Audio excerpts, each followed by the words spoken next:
नमस्कार साथियों, क्या आप लोग मुझे सुन पा रहे हैं? 9:30 बजे अंतर्राष्ट्रीय काव्य मंच पर मुझे लाइव आने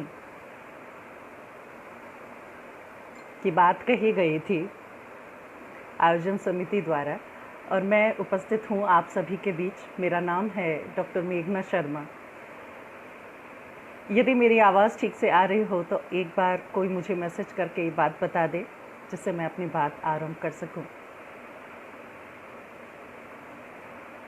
कोई यहाँ है? जी, एक लाइक आया है, उससे मुझे लगता है कि शायद मेरी आवाज़ आप तक पहुँच रही होगी। बहुत बहुत आभार आप सभी का। और चूँकि मेरे लिए मंच नया है, मैं अभी अभी इसके साथ जुड़ी हूँ और डॉक्टर विवेक जी ने मुझे इस मंच से जोड़ा है और उन्होंने ये अवसर प्रदान किया कि मैं आप सभी के बीच में आकर अपनी बातचीत कर सकूं। जी विवेक जी नमस्कार। आपके स्वागत के लिए बहुत बहुत आभार, अभिनंदन आप सभी को। और चूँकि आज एक बहुत बड़ा दिन है और इतने ख़ास दिन मुझे ये प्लेटफॉर्म दिया गया तो इसलिए भी बहुत हर्षित हूँ कि आज राष्ट्रपिता महात्मा गांधी की 151वीं जयंती भी हम मना रहे हैं और लाल बहादुर शास्त्री की जयंती भी होती है 2 अक्टूबर। जी प्रमोद पांडे जी कह रहे हैं आवाज़ आ रही है, सब बढ़िया है, ठीक है, बहुत बहुत धन्यवाद। मैं इसी के साथ आगे बढ़ती हूँ। तो चूँकि जो समय है उस समय को आज हम बांटेंगे कविता पाठ के बीच। कविता मेरा पहला प्यार है। तो चूँकि कविता लिखना मुझे सबसे अधिक पसंद हुआ करता है और मैं बहुत शौक़ से कविता लिखती हूँ। और आपको आश्चर्य होगा जानकर कि अपने सफ़र को बताऊँ कि कभी कभी आधी रात को पढ़ते पढ़ते अचानक दिमाग में कोई विचार कौंधता है और मैं कविता लिख डालती हूँ। और जब छोटी थी बचपन से लिखती आ रही हूँ। मुझे स्कूल टाइम से लिखने का शौक़ रहा है। परिपक्वता के मायने तो बदलते रहे समय के साथ साथ, किंतु मैंने आरंभ कर दिया था अपने स्कूल टाइम से ही। और जब रात के समय, आधी रात के समय पढ़ते पढ़ते अचानक कविता लिखती थी तो कविता सुनाने के लिए मेरे पास मेरी माँ ही बिस्तर पर पास में हुआ करती थी। तो रज़ाई में उन्हें झिंझोड़ती थी, उठाती थी, मम्मी मैंने कविता लिखी, आप सुनिए। और वो बड़े गौर से उस कविता को सुनती थी। तो मेरी कविता की पहली श्रोता हमेशा मेरी माँ रहीं। अब तो कविता फेसबुक पर आ जाती है तो सारी दुनिया उस कविता को बहुत जल्दी से देख लेती है, क्योंकि हमें भी जल्दी होती है। सोशल मीडिया ख़ास तौर पर सोशल डिस्टेंसिंग के समय में इतना महत्वपूर्ण हो गया है कि हमें भी अब एक एडिक्शन सा हो गया है कि हम जल्दी से जल्दी अपनी बात को बांटें। तो बांटते ही वो हज़ारों लोगों तक पहुंच जाता है। लेकिन मैं अपने उस दौर की बात कर रही हूँ जब फेसबुक तो क्या, हमारे पास मोबाइल भी नहीं हुआ करता था। आज हर व्यक्ति के पास 2-2 मोबाइल, 3-3 सिम, 4-4 सिम हुआ करती थी। लेकिन हम तो उस दौर के बच्चे रहे जब हमारे पास मोबाइल नहीं हुआ करता था। जब शादी हुई, ब्याह हुआ तो उसके बाद मोबाइल दिया गया हाथ में। तो उस समय की बात है। पहली श्रोता माँ होती हैं और होती थी, मेरी पहली श्रोता माँ होती थी। और इसी नाम की कविता संग्रह माँ होती हूँ जब से आज मैं अपनी कविताएं इस मंच से पढ़ूंगी। तो अंतर्राष्ट्रीय काव्य मंच के सभी सदस्यों को मेरा कोटि कोटि अभिनंदन, गांधी जयंती, शास्त्री जयंती की शुभकामनाएं। और सभी मित्रों, आप सभी जो बात कर रहे हैं, अंगद तिवारी जी कह रहे हैं बहुत ही सुंदर। जी धन्यवाद अंगद जी। जीवन की सरसता ही कविता है। बहुत सही कहा आपने कि जीवन की सरसता और सरलता के साथ साथ जीवन का अनुभव कविता है। तो मैं आपको एक बात, इससे पहले कि मैं अपना कविता पाठ आरंभ करूं, मैं अपना प्राकथन भी आपके साथ बांटूंगी, क्योंकि ये जो संग्रह है माँ होती हूँ जब, सूर्य प्रकाशन मंदिर का ये संग्रह है और इस संग्रह का नाम होता है माँ होती हूँ जब। यानी जब मैं छोटी थी, मैं जब माँ की बच्ची थी, फिर विवाह होने के बाद जब मैं माँ बनी, माँ होती हूँ जब, तब तक जो मैंने लिखा, यानी एक बहुत लंबा समय था मेरे स्कूल के समय से विवाह और उसके बाद संतान की प्राप्ति होना और फिर उसे महसूस कर लेना कि संतान प्राप्त होने के बाद कैसा महसूस होता है। तो वो सारी बातें कोलाज के रूप में इकट्ठी हुई, यानी मेरे स्कूल टाइम की कविताएं भी आपको इस संग्रह में प्राप्त होंगी। और इसके अलावा जब मैं माँ बन गई तब भी जो कविताएं मैंने रचना जिनकी की, वो कविताएं इस संग्रह में शामिल हैं। और मेरा परम सौभाग्य यह रहा कि भारतीय साहित्याकाश के ध्रुव श्री अशोक जी वाजपेयी साहब, उनके हाथों से दिल्ली के इंडिया इंटरनेशनल सेंटर में इस किताब का विमोचन हुआ। तो आज इस प्रथम कविता संग्रह, ये मेरा प्रथम कविता संग्रह था, इसी कविता संग्रह से मैं अपनी कविताएं आपके समक्ष रखना चाहूँगी। पवन दीक्षित जी कह रहे हैं सरस, सुंदर और अप्रतिम विचार। बहुत बहुत धन्यवाद पवन जी। अरविंद कपूर जी बहुत बढ़िया ma'am, thank you so much sir. जय हो। मुरली गुप्ता जी, जी जय जय। आपकी अनुमति से सबसे पहले मैं चाहूँगी कि मैंने अपनी ओर से जो प्राकथन में लिखा, मूलतः ये संग्रह स्त्री विमर्श की कविताओं को समेटे हुए है। स्त्री विमर्श वहाँ से आरंभ होता है जब एक स्त्री अपने अस्तित्व को, अपने वजूद को स्थापित करती है और उसे बनाए रखने का प्रयास करती है। इस बीच उसे बहुत सारे स्तरों से गुजरना होता है। तो जब बहुत सारे स्तरों से वो गुजरती है तो उसे तरह तरह के अनुभवों से रूबरू होना पड़ता है, और उन अनुभवों से रूबरू होने पर उसे कैसा महसूस होता है, इसी बात की पड़ताल करता संग्रह है माँ होती हूँ जब। मैंने कोशिश की है कि मैं उन सभी स्तरों को इसमें शामिल कर सकूं। हालांकि कभी भी संपूर्णता का दावा कोई अकेला व्यक्ति नहीं कर सकता, किंतु अपने आप में रचना एक संतान के बराबर होती है। तो जो कवि हैं, जो भी कविवर यहाँ जुड़े हुए होंगे, रचनाकार जुड़े हुए होंगे, वो पुरुष रचनाकारों से ख़ास तौर पे मैं बात कर रही हूँ कि एक प्रसव पीड़ा जिसे महिला महसूस करती है संतान की उत्पत्ति के समय, उस तरह की प्रसव पीड़ा महसूस होती है जब आपका संग्रह मार्केट में आता है या लोकार्पित होता है। मार्केट में आना ही महत्वपूर्ण नहीं होता, उसका छप जाना ऐसा लगता है जैसे आंचल में एक नन्हे शिशु को हमने ले लिया हो, उसे समा लिया हो अपनी गोद में। तो इस तरह का आभास एक रचनाकार को होता है। और निश्चित रूप से पुरुष जो प्रसव पीड़ा को समझ नहीं पाते होंगे, वो रचना कर उस पीड़ा से रूबरू होते होंगे कि किन पीड़ाओं से गुजरकर हंसती खेलती कविताएं निकलती हैं, किन अंधेरों से गुजरकर सफलता के गीत गाए जाते हैं। तो छायावाद का असर, जो समीक्षक रहे, जो मेरे गुरु रहे, जो मेरे सहायक रहे, वो हमेशा ये कहते हैं कि मेघना तुम्हारी कविताओं में छायावाद का बहुत असर देखने में मिलता है। और ये बात बिल्कुल सही है। पीड़ा को, त्रासना को, दर्द को मैंने उकेरने का अधिक प्रयास किया। जो अपने जीवन में व्यक्ति संघर्षों में झेलता है और जैसे अनुभव उसे होते हैं, वो व्यक्ति उसी प्रकार की लेखनी के साथ साहित्याकाश में विचरण करता है, और वही मैंने किया। मेरे जीवन के दर्द, मेरे जीवन के अनुभव, खट्टे मीठे कड़वे नमकीन सभी तरह के अनुभवों को मैंने समेटने का प्रयास किया है, और उनमें से कुछ चुनिंदा कविताएं आपके समक्ष लेकर प्रस्तुत हुई हूँ। Journey of a mother, excellent presentation madam. Arvind Kumar ji Vyas साहब कह रहे हैं आप महाराजा गंगा सिंह विश्वविद्यालय के फाउंडर स्टोन, जिस विश्वविद्यालय में मैं काम कर रही हूँ, वो उसकी बुनियाद में शामिल रहे हैं। Thank you so much sir for watching. आप यहाँ हैं, मेरे लिए ये सम्मान की बात है। दिनेश श्रीवास्तव जी कह रहे हैं स्वागत है, बहुत बहुत धन्यवाद।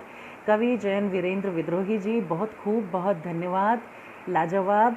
आपके कमेंट्स निश्चित रूप से मेरा उत्साहवर्धन करते जा रहे हैं और करते रहेंगे, क्योंकि एक कलाकार, एक रचनाकार को क्या चाहिए होता है, उसे एक सिर्फ एप्रिसिएशन यदि मिल जाता है तो उसकी कलम और तेज़ रफ्तार से भागने लगती है, दौड़ने लगती है। मैंने नहीं जानती कि आलोचना होती है आजकल साहित्यकारों की, कि कोई पुरस्कारों को देखकर लिख रहे हैं, पुरस्कारों को प्राप्त करने के लिए कई फर्जी रचनाएं लेकर के उपस्थित हो जाते हैं लोग। मुझे नहीं पता वो लोग कैसे होते हैं, लेकिन मैंने अपने लिए लिखा, स्वांत सुखाए लिखा।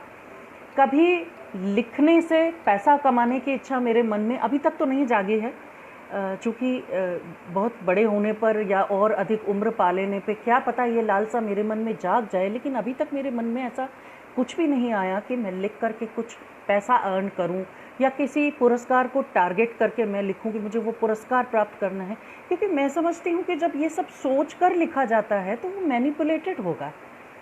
मौलिक चीज़ तभी आती है जब वो अंदर से आती है। जैसा मैंने कहा, आधी रात को उमड़ता था और मैं हर कभी कलम उठाकर किसी भी कागज़ पर, कई बार न्यूज़पेपर का जो खाली हिस्सा एडवर्टीज़मेंट के पास में होता था उस पर मैं पेंसिल से लिख लिया करती थी और फिर उसे सुबह फेयर किया करती थी। आपने आज रचना की नई परिभाषा दी है विवेक जी, बहुत बहुत आभार। आप जैसे व्यक्तित्व का ये कहना मेरे लिए बहुत सुखद एहसास है। तो अब मैं आरंभ करती हूँ अपने प्राकथन के साथ। इसे मैं आपके समक्ष पढ़ना चाहूँगी, क्योंकि इसके बाद इस संग्रह की कविताओं की समझ, क्योंकि हम लिखते हैं तो वो हमें बहुत अच्छे से समझ में आती है, लेकिन हमारा ये दायित्व बनता है कि हम उस बात को जब प्रचारित और प्रसारित और संप्रेषित करते हैं तो सामने वाला भी उस बात को अच्छी तरह से समझ पाए कि आप क्या कहना चाह रहे हैं। तो जब तक मैं इस प्राकथन को नहीं पढ़ूंगी तो इसे मुश्किल होगा इसे समझना कि इन कविताओं में किस प्रकार का दर्द उकेरने का प्रयास किया गया है। कविता जीवन के आत्यंतिक और अंतरंग क्षणों, संघर्षों तथा समेकित रूप से हृदय के उन भावों की अभिव्यक्ति है जो किसी भी दूसरी विधा में अभिव्यक्त नहीं हो पाती। सदियों पूर्व जब कविता मनुष्य के जीवन में आई, तब से लेकर आज तक वह हमारे सुख दुख और स्वप्न सहित जीवन के उन भावों की अभिव्यक्ति करती रही है जिनसे हम और हमारे समाज सहित समूची दुनिया प्रभावित होती है। कविता को लेकर मैं बचपन से ही आकर्षित रही हूँ। जैसा कि मैंने आपसे कहा कि मैं स्कूल टाइम से कविताएं लिख रही हूँ। शैशवावस्था से लेकर किशोर जीवन तक कविता पढ़ना, गुनगुनाना और कुछ कुछ लिखने का प्रयास करना मेरी आदत में शामिल रहा है। घर का वातावरण चूँकि बौद्धिक था और पढ़ने लिखने के पर्याप्त अवसर थे, इसलिए साहित्य पढ़ना और दुनिया जहान को समझने की दिशा में सोचने के मौके बहुत मिले। अलका मिश्रा जी, बहुत बहुत धन्यवाद। बहुत सुंदर गुलाब आपने मेरे लिए भेजा है। माता पिता की इकलौती संतान होने के कारण उनका लाड़ प्यार भी अधिक मिला और व्यवहारिक जीवन को समझने के पर्याप्त अवसर भी। ऐसी स्थितियां बनी कि उच्च शिक्षा के लिए आधुनिक इतिहास मेरे अध्ययन और तदंतर शोध का क्षेत्र बना, जिसके तहत मैंने स्वामी दयानंद के स्त्री विषयक कार्यों के अध्ययन की चेष्टा की। जी हाँ, ये मेरे पीएचडी का टॉपिक था, the role of Arya Samaj in the upliftment of women in India. तो महिला और महिला के संघर्ष से मैं बचपन से जुड़ गई थी। इसके पीछे भी एक कहानी है, लेकिन चूंकि समय की सीमा है तो मैं बहुत लंबी कहानियाँ नहीं सुनाकर आप लोगों के समक्ष कविता पाठ ही करूँगी। लेकिन स्त्री सशक्तिकरण, स्त्री को आगे ले जाने वाले मुद्दों से बचपन से ही जुड़ गई थी और मेरी जो पीएचडी थी वो भी दयानंद सरस्वती के दौर में जो स्त्री सशक्तिकरण हुआ या जो स्त्री के लिए उन्होंने काम किया, उस पर मैंने अपना शोध किया और उसे एक किताब के रूप में पब्लिश भी हो चुकी है। 2 अंग्रेज़ी की किताबें हैं। जैसे आपने मेरे बायोडेटा जो विवेक जी ने शायद डाला था स्क्रीन पर, उसमें देखा होगा कि 2 अंग्रेज़ी की किताबों के अलावा 7 हिंदी की किताबें हैं और उसमें साहित्य की किताबें अधिक हैं। और ये मेरा पहला कविता संग्रह है, माँ होती हूँ जब, जिसका प्राकथन मैं आप सभी के बीच में बांट रही हूँ। साहित्य और विशेषकर कविता के साथ मेरा संगम सहेली सा रहा और उसने जीवन के हर कदम पर मुझे भरोसा दिया। बाद में व्यक्तिगत जीवन में नाना तरह के उतार चढ़ाव आए और ऐसे क्षणों से भी साक्षात्कार हुआ जिनसे गुजरने के बाद जीवन अर्थहीन लगने लगा। दुनिया और संबंधों के देखे तथा समझे गए मायने भी बदल गए। जिन रिश्तों की प्रतीक्षा में हम जीवन बिसार देते हैं और जिनकी आमद में हमें पल पल सुखद अनुभूति होती है, वैसा एहसास मुझे शायद ही हुआ हो। जी, जीवन की ठोस वास्तविकताओं से सामना होने के बाद मैंने पाया कि जीवन में संजोए गए सपने उतने मधुर नहीं होते जितने ऊपर से दिखाई देते हैं, बल्कि अनेक बार वह ऐसे कड़वे घूंट की तरह होते हैं जिन्हें चखना दूसरे जीवन में रूपांतरित होना हुआ करता है। परिवार, समाज और वैयक्तिक जीवन की सम विषम परिस्थितियों से जूझते हुए अनेक ऐसे अनुभवों से गुजरना हुआ जिनके बारे में कभी सोचा भी न था। पर इन सब से जूझने और निकलने का अपेक्षित धैर्य और साहस ही था जिसके कारण विपरीत स्थितियों से निकलकर मैं खड़ी हो पाई। भारतीय समाज में एक स्त्री का अपने व्यक्तित्व के साथ जीना कितना कठिन है ये बताने की ज़रूरत नहीं है। सारे अवरोध और मर्यादाओं की चार दीवारियां जैसे स्त्रियों के लिए ही बनी हैं। एक कथित प्रतिष्ठा की भेंट चढ़कर सीढ़ियों से अनाम, सदियों से अनाम जीवन जीती रही है। उसका हर कदम समाज की निगहबानी में होता है। उसे शक की निगाह से देखा जाता है। हर निगाह उसका इम्तिहान लेती है। लगातार सबसे बचते बचाते, कठिन राह पर चलते, किसी मुकाम पर पहुंचने में जितनी बाधाएं एक स्त्री के हिस्से में आती हैं, उसका बयान करना बेहद मुश्किल काम है। स्त्री के लिए अपनी प्रतिभा, कौशल और परिश्रम से पाई गई पहचान भी समाज के शक के दायरे से बाहर नहीं निकल पाती है।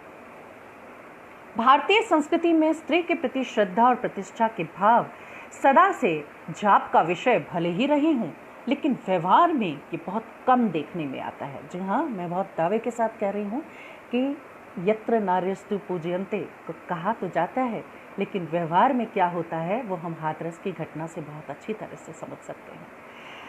भरे पूरे कुटुंब से बाहर निकली अकेली स्त्री का संघर्ष और समाज में अपनी पहचान बनाने की यात्रा जितनी कठिन और त्रासद है, यह वह स्त्री ही बता सकती है जो निरंतर इसे जीती है। राज बोहरे साहब, आपका बहुत बहुत स्वागत। आप कह रहे हैं संवाद शैली, जी धन्यवाद। सप्रेम जोशी जी, मेरे भाई साहब भी जुड़े हैं इस मंच पर, कह रहे हैं गजब। धन्यवाद भाई साहब, आपकी छोटी बहन हूँ तो आपको तो निश्चित रूप से मेरा सब कुछ कहा अच्छा लगेगा ही। भारत से बाहर भी वैश्विक परिदृश्य पर देखें तो स्त्रियों की स्थिति विषम हो रही है, जिसे लक्ष्य कर सिमोन दी बाउआ ने द सेकंड सेक्स जैसी वैचारिक पुस्तक लिखी और पूरी दुनिया को स्त्री की वेदना और उसके संघर्ष से परिचित करवाया। भारत में वैदिक काल से लेकर अब तक अनेक स्त्रियों ने अपने संघर्ष को वाणी दी और आधी दुनिया की यातना को अभिव्यक्त किया है। विख्यात हिंदी कवित्री महादेवी वर्मा ने सन 1942 में प्रकाशित अपनी पुस्तक श्रृंखला की कड़ियों में भारतीय स्त्री की दास्तां और उसकी विषम परिस्थितियों पर प्रकाश डाला है। ये पुस्तक सिमोन दी बाउआ की द सेकंड सेक्स के अंग्रेजी प्रकाशन के 11 वर्ष पहले ही आ गई थी। यानी भारत में वो विचार सिमोन दी बाउआ से 11 वर्ष पहले उत्पन्न हो चुका था। उसका बीज, उसका मूल भारत में था, जिसने स्त्री संघर्ष को संपूर्णता में आंका। महादेवी ने स्त्री को ठीक ही जन्म से अभिशप्त और जीवन से संतप्त कहा। उनका ये कथन सिद्ध करने के लिए काफ़ी है कि एक स्त्री का जीवन असहनीय वेदनाओं का जीवन है, जिसे सहजता से समझा नहीं जा सकता। बहरहाल जीवन के अनेक उतार चढ़ावों से गुजर कर और हर विषम परिस्थितियों को झेल कर यहाँ तक आ पाई, तो इसमें परिजनों का प्यार और कविता के साथ का बहुत बड़ा योगदान था। जैसा कि मैंने कहा कि कविता मेरा पहला प्रेम है। मेरी व्यथा में, हर संघर्ष में जैसे माता पिता का वत्सल प्यार साथ रहा, वैसे ही कविता का सहेली सा सानिध्य भी। जब जब जीवन में अपने कमज़ोर पड़ने का एहसास हुआ, मैंने कविता को एक सहारे के रूप में पाया। अपने मन की वेदना को, अंतर में उठी व्यथा की एक चीज़ को उसमें व्यक्त करने का प्रयत्न किया और पाया कि उससे मुझे जीवन को जीने का नया भरोसा मिला। कविता लिखने का सिलसिला लगभग 20 वर्ष पुराना है, जब मैं किशोर थी। बाद के वर्षों में लिखना और संजो कर रखना ही अधिक जाना, उसे चर्चा में लाना, प्रकाशित कराने का विचार कभी नहीं आया। पिछले कुछ वर्षों से लगने लगा कि अपनी लिखी कविताओं को प्रकाश में लाना चाहिए, और इसी विचार की दृढ़ता ने प्रकाशन के लिए मुझे तत्पर भी किया। आकाशवाणी में कविताओं का प्रसारण हो या पत्र पत्रिकाओं में प्रकाशन, ये उस विश्वास का प्रतिफलन था कि मेरी कविताएं सार्वजनिक हों और लोगों तक पहुँचे। और आज देखिए, विवेक जी ने मंच दिया है, अंतर्राष्ट्रीय काव्य मंच, जो अंतर्राष्ट्रीय स्तर पर इन कविताओं को पहुंचा रहा है। ये देखकर मेरा विश्वास बढ़ा जब लोगों ने प्रसारित प्रकाशित कविताओं को पढ़कर सकारात्मक प्रतिक्रियाएं दी, जैसे आप लोग यहाँ दे रहे हैं। कविता से प्रेम, रचना को संतान कहना, विवेक जी कह रहे हैं, जी बिल्कुल, मेरे लिए संतान के रूप में ही ये कविताएं और कविता संग्रह रहे हैं विवेक जी, और आप सभी ने भी इसे अनुभव किया होगा। इसके बाद मैंने कविताओं पर निरंतर काम किया और अपने निज को सार्वजनिक अभिव्यक्ति में बदलने का प्रयत्न भी किया। इन कविताओं में मेरी प्रारंभिक कविताओं से लेकर अब तक लिखी कविताएं संकलित हैं। शुरुआती कविताओं में भी जीवन के राग विराग हैं, अनुभव हैं, छोटी मोटी आकांक्षाओं के चुने सपने हैं। शुरुआती कविताओं में आप देखेंगे कि एक लय के भीतर सहज भावों की अभिव्यक्ति की कोशिश है। इन्हें संकलित करने के पीछे ये उद्देश्य रहा कि इससे मेरी काव्य यात्रा को समझने और तदंतर विकास को देखने में आसानी हो सकेगी। संकलन में मेरी हाल में लिखी गई कविताएं भी शामिल हैं जो मेरे अद्यतन विचारों का वहन करती हैं। संग्रह का मूल स्वर स्त्री विमर्श है, स्त्री संघर्ष है, जिसमें जीवन के उन अंधेरे कोनों को उजागर करने का प्रयास है जो हमेशा ओझल रहते हैं। एक स्त्री की आकांक्षा, स्वप्न, संघर्ष और उसके निपट एकांत को व्यक्त करती इन कविताओं में एक माँ भी है जो अपनी ममता की छांव में अपनी संतान के बहाने उन सबको अपने स्नेह की शीतल छाया देती है जो आपाधापी भरे समय को जीने को अभिशप्त हैं। एक स्त्री का जीवन भारतीय समाज में निरंतर बदहाली और पराधीनता का जीवन रहा है, जिसमें स्वतंत्रता के बाद भी कोई गुणात्मक बदलाव नहीं आया। महादेवी वर्मा ने श्रृंखला की कड़ियों में ये ठीक ही लिखा था कि अब जब सारा गतिशील संसार निरंतर परिवर्तन की अनिवार्यता प्रमाणित कर रहा है, स्त्री के जीवन को काट छांट कर उसी सांचे के बराबर बनाने का प्रयत्न हो रहा है जो प्राचीनतम युग में ढाला गया था। प्राचीनता की दुहाई देकर जीवन को संकीर्णतम बनाते जाना और विकास के मार्ग को चारों ओर से अवरुद्ध कर देना किसी जीवित व्यक्ति पर समाधि बना देने से भी क्रूर और विचारहीन कार्य है। मेरी कविताएं स्त्री के संघर्ष को उसकी वैयक्तिक चिंताओं में देखती हैं और बिना किसी घोषणा के अपनी वेदना को व्यक्त करती हैं। स्त्री और पुरुष का सामंजस्य समाज की मजबूत संरक्षण के लिए आवश्यक है। वे दोनों परिवार और समाज की धुरी हैं, दोनों ही प्रकृति से एक दूसरे के पूरक हैं। पर दुर्भाग्य से स्त्री को अपनी कविता, प्रतिष्ठा और मर्यादा की सीमाओं में बांधकर हमने उसकी स्वाधीनता और विकास की राह को बाधित कर नाना तरह की विकृतियों को जन्म दिया है। मेरी कविताएं स्त्री को उसके स्वत्व और स्वाधीनता में देखती हैं और समाज में उसकी भूमिका के महत्व को रेखांकित करती हैं। पुरुष का अनाचारी और अविश्वासी रूप इन कविताओं में उभरता है जो हर क्षण स्त्री के अस्तित्व को चुनौती देता है।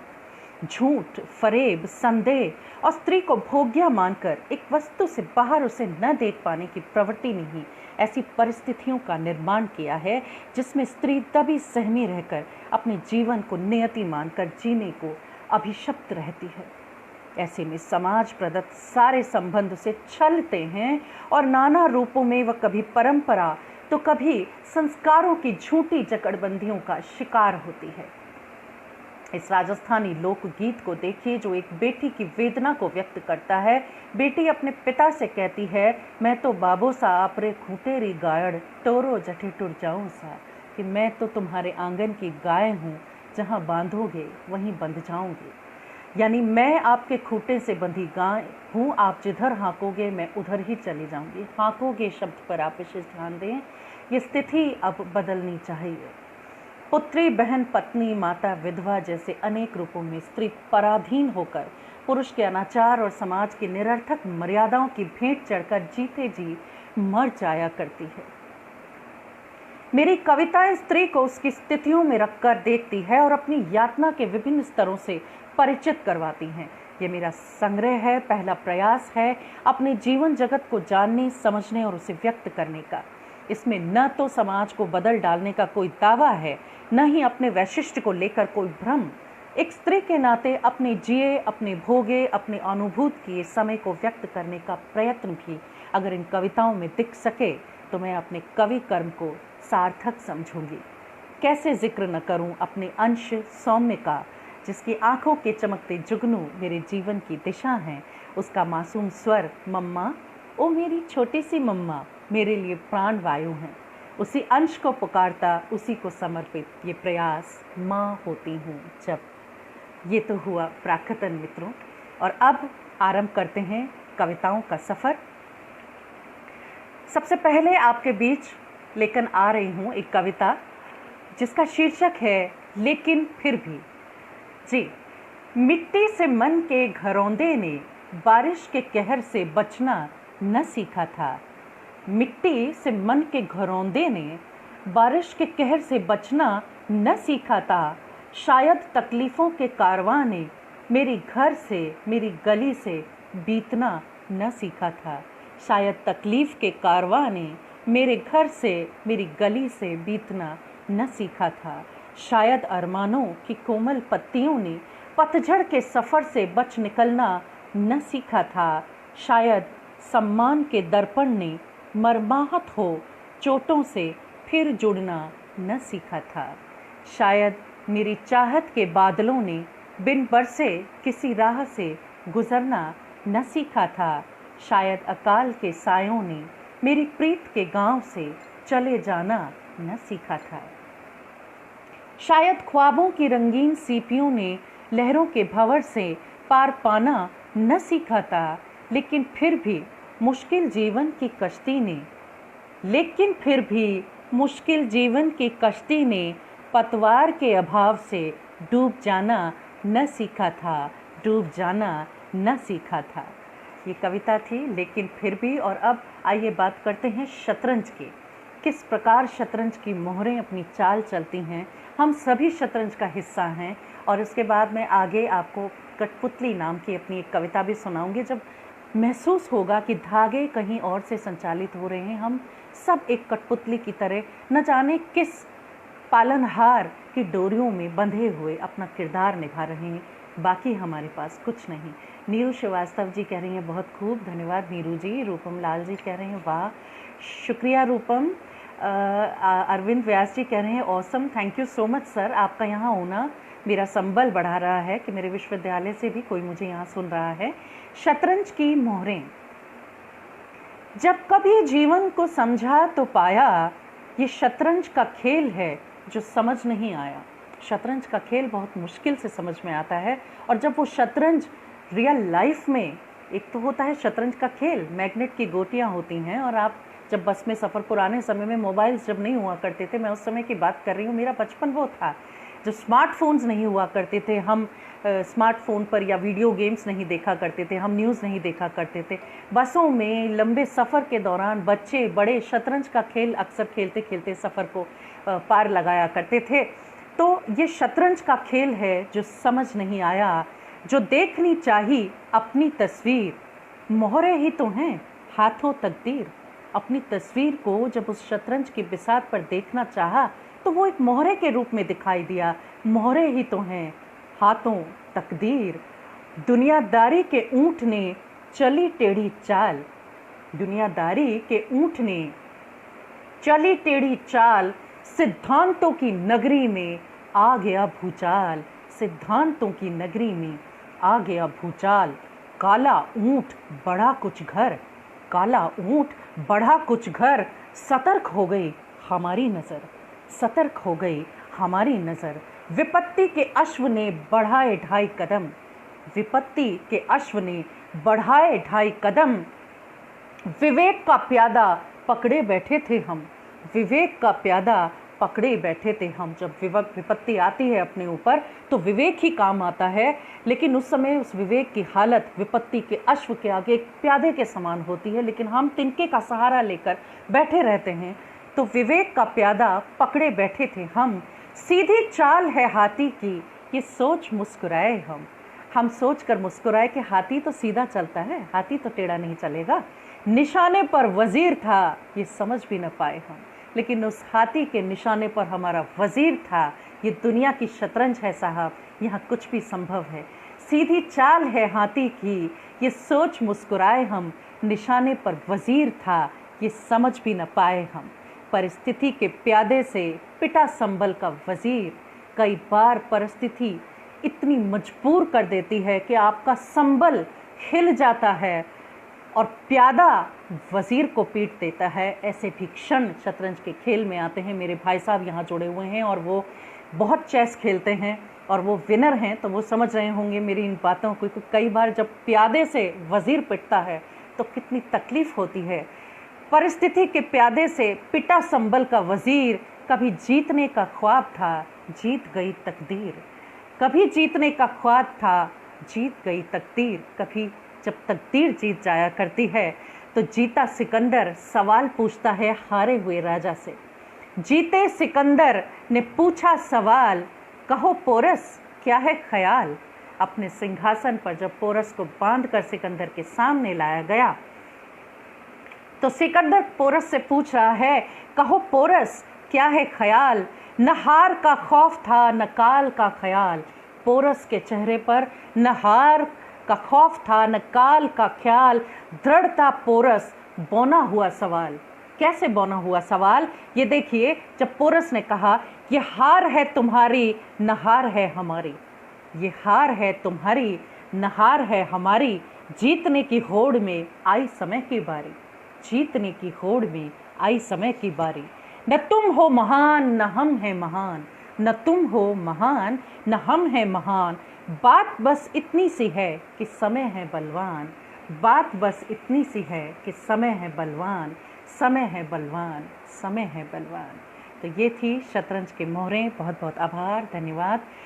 आप सभी के कमेंट्स मेरे लिए बहुत महत्वपूर्ण हैं, जिन्हें मैं रिकॉर्डिंग में एक एक कर बाद में पढ़ूंगी। पवन दीक्षित जी कह रहे हैं, मेघों की वर्षा से नदी का निर्माण होता है, मेघना के शब्दों से ही ऐसी कविता का निर्माण होता है। बहुत बहुत आभार दीक्षित साहब, बहुत अच्छा लग रहा है कि आप सभी मेरे साथ हैं। सबके जुड़ जाने से ऐसा लगता है, क्योंकि आज वर्चुअल दुनिया में हम अधिकतर विचरण कर रहे हैं, तो सब लोग होते हैं तो ऐसा लगता है कि आप सभी लोग मेरे सामने बैठकर इन रचनाओं को सुन रहे हैं। बहुत बहुत धन्यवाद कि आप सब यहाँ हैं। और अब मैं अपनी शीर्षक कविता पर आना चाहूँगी, जो इस संग्रह की शीर्षक कविता है माँ होती हूँ जब। इसे मैं अक्सर सुनाया करती हूँ अपने प्रसार भारती पर, दूरदर्शन पर, आकाशवाणी पर जो साक्षात्कार हुए, और उसमें मुझसे रिक्वेस्ट की जाती है, जब एक कवि कहीं जाता है किसी साक्षात्कार को देने, तो उससे ये अमूमन रिक्वेस्ट की जाती है कि आप अपनी एक रचना हमें सुनाएं। तो ये वो कविता है जो मेरी बहुत पसंदीदा कविता है, और क्योंकि मेरे अपने बेटे को समर्पित है ये कविता, कि मैंने क्या महसूस किया। ये पूरा शीर्षक माँ होती हूँ जब, तो मैं माँ जब होती हूँ तो मुझे कैसा महसूस होता है, ये मैंने लिखने की यहाँ कोशिश की है, कागज़ पर उकेरने का प्रयास किया है। उसकी लरसती आवाज़, अपनी संतान के लिए एक माँ कह रही है, उसकी लरसती आवाज़ उतरती है जब भी भीतर, पुलक उठता है रोम रोम। उसकी लरसती आवाज़ उतरती है जब भी भीतर, पुलक उठता है रोम रोम। आँखों से झर उठते हैं पराग, आँखों से झर उठते हैं पराग, लहर से उठती है अचानक, महसूस होता है तब तब अपने ही अस्तित्व की उपस्थिति। तब होती हूँ धूप में धूल भी होती हूँ, तब होती हूँ धूप में धूल भी होती हूँ, बारिश भी, छाया भी, जतन भी, असीस भी। माँ होती हूँ जब। अपना दुख, अपना शोक, अपनी यातनाएं सब नहीं आते पास, अपना दुख, अपना शोक, अपनी यातनाएं सब नहीं आते प्यास, जब पुकारता है अपना ही अस्तित्व माँ। इस पुकार में उतर आते हैं ग्रह नक्षत्र सभी, इस पुकार में उतर आते हैं ग्रह नक्षत्र सभी, पुकारता हो जैसे ईश्वर अनंत से, और मैं लिपट जाती हूँ, बिसार देती हूँ, नहीं रहती कुछ और। माँ होती हूँ जब, नहीं रहती कुछ और, माँ होती हूँ जब। और अब उम्मीद की कोपल के संदर्भ में एक कविता आपके समक्ष पढ़ूंगी। कोपल इस कविता का शीर्षक है कि एक कोपल में कितनी ताकत होती। कोपल होती है ना, बहुत छोटी सी, कई बार हम जूते से कुचल देते हैं, कई बार हमें कहीं जंगलों में, पहाड़ों में जब हम जाते हैं, घूमने जाते हैं, तो कई बार हमें चट्टान के बीच से एक छोटी सी कोपल निकल, हमें आश्चर्य होता है कि इस चट्टान में से एक कोपल कैसे निकल रही है, एक बेल निकल रही है, एक छोटा सा पत्ता निकल रहा है। तो कोपल, और कोपल को मैंने रूप दिया उम्मीद की कोपल के रूप में। वहीं कुछ उसकी तुलना करने की कोशिश की है।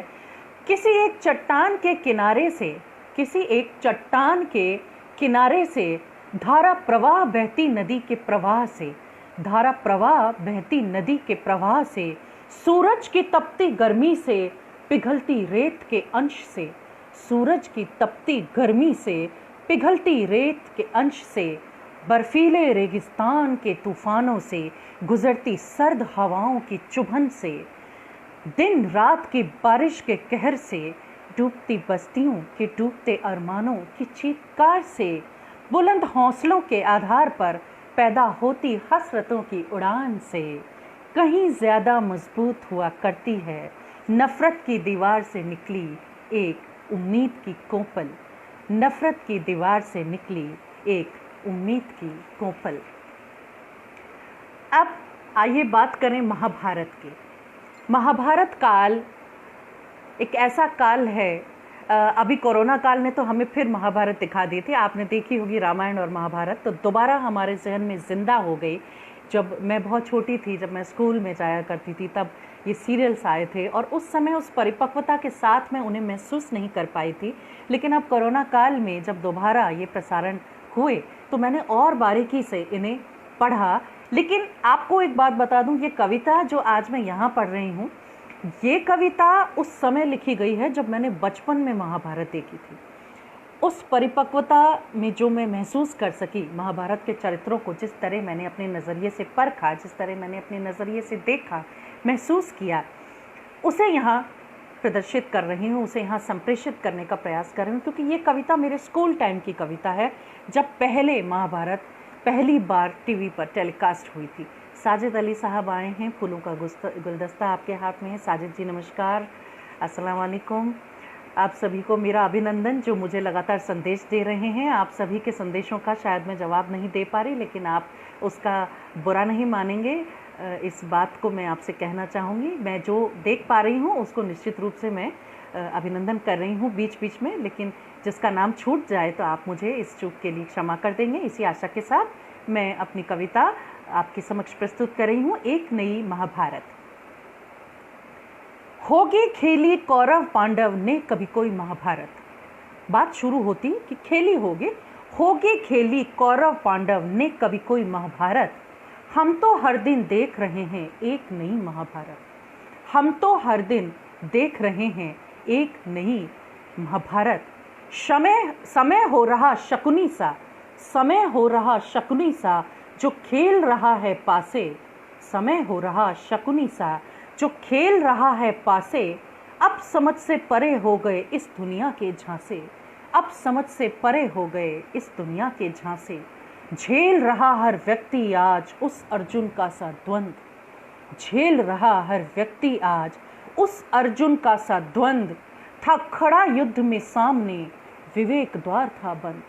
था खड़ा युद्ध में सामने विवेक द्वार था बंद। कई शिखंडी रोक रहे हैं धर्म युद्ध के वार को। आपको याद होगा कि शिखंडी को आगे कर दिया गया था, जो अर्ध नारी और अर्ध पुरुष थे, क्योंकि उस समय ये उसूल होता था युद्धों का कि किसी नारी पर शस्त्र नहीं उठाया जाएगा। अब मुझे बहुत शर्म भी आती है और मुझे बहुत जिसे मैं कहूँ कि मैं सहम जाती हूँ ये देख कर कि आज तो नारियों के साथ ज़ोर ज़बरदस्ती करना और उनके अंग भंग करना, जो कि हमने हाथरस में देखा, बार बार मुझे याद आ रही है। क्योंकि कल ही मैंने एक कविता का सृजन किया है उस घटनाक्रम पर। तो नारी पर शस्त्र उठाना भी उस समय एक घृणित कार्य माना जाता था। ये उस दौर की बातें हैं। तो शिखंडी को आगे कर दिया गया कि अर्जुन या पांडव उस उसूल की पालना करते हुए शिखंडी पर वार नहीं करेंगे। तो वो धर्म के लिए युद्ध लड़ रहे थे और दुर्योधन की सेना अधर्म का पक्ष ले रही थी। उसी संदर्भ में मैंने लिखा है, कई शिखंडी रोक रहे हैं धर्म युद्ध के वार। आदर्श आज नहीं देख पा रहे अधर्मियों की हार। आदर्श पर चलने वाले लोग आज अधर्मियों की हार नहीं देख पा रहे, क्योंकि अधर्मी आज धर्म का पालन करने वालों से आगे हैं, अधिक सफल हैं और उन्हें अधिक व्यवहारिक भी माना जाता है। तो आज तो हम उस दौर में जी रहे हैं जहाँ ये सारी बातें बहुत बेमानी हो गई हैं। लेकिन आज के महाभारत के संदर्भ में इस कविता को रचने का प्रयास मैंने किया है। आज धर्म का पालन करता हो जाता अभिमन्यु। आज जो धर्म का पालन करता है वो अभिमन्यु की गत पाता है। अधर्मियों के चक्रव्यूह में पा जाता है मृत्यु। ऐसे षड्यंत्र रचे जाते हैं उस धर्म के पालनकर्ता के चारों तरफ कि वो मृत्यु को प्राप्त हो जाता है, वो फंस जाता है, वो अपने जीवन को खो बैठता है। जगह जगह लगे हुए धृतराष्ट्रों के दरबार, जगह जगह लगे हुए धृतराष्ट्रों के दरबार। कौरवों का इंद्रप्रस्थ है ये सारा संसार। खेला जाता द्यूत आज भी चौड़ा सीना तान। खेला जाता द्यूत आज भी चौड़ा सीना तान। लुटे जा रहे बाजारों में द्रौपदियों के मान। लुटे जा रहे बाजारों में द्रौपदियों के मान। विधि ने नहीं सुनने की है भीष्म प्रतिज्ञा ठानी, विधि ने नहीं सुनने की है भीष्म प्रतिज्ञा ठानी। गांधारी के दुर्योधन हैं चला रहे मनमानी, गांधारी के दुर्योधन हैं चला रहे मनमानी। सत्य वचन की धुंध में खोए युधिष्ठिरों के मान, सत्य वचन की धुंध में खोए युधिष्ठिरों के मान। मौन है पसरा सर्वत्र सब रहे हैं सब कुछ जान, सब कुछ जान रहे हैं लेकिन मौन है। मौन है पसरा सर्वत्र सब रहे हैं सब कुछ जान।